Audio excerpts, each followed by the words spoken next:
müzik adamı. O bir DJ. Türkiye'nin en iyi remix yapan isimlerinden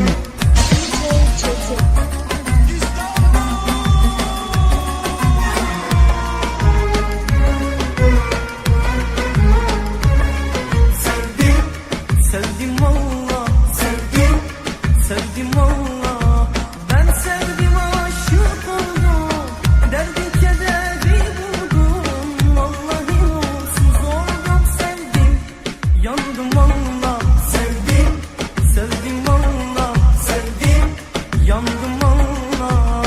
Sevdim diye aşk yerine derdi kederi buldum.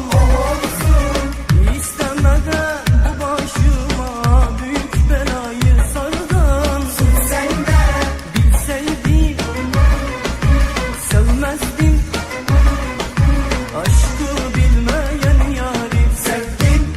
Sevdim valla, yandım valla.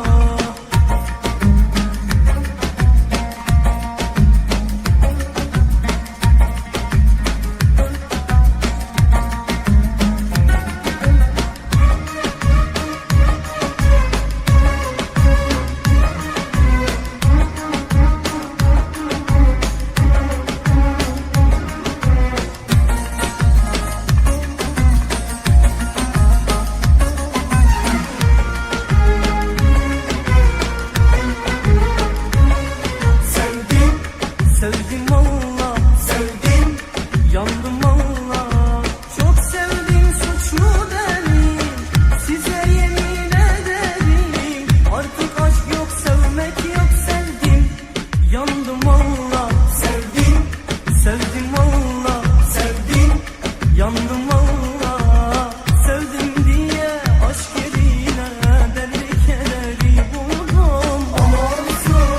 İstemeden bu başıma büyük belayı sardın. Bilseydim sevmezdim aşkı bilmeyen yarim. Sevdim valla, yandım valla. Eğlencenin yeni adresi Diskotek Layla gururla sunar. Her cumartesi saat 22'den itibaren iki ayrı alanda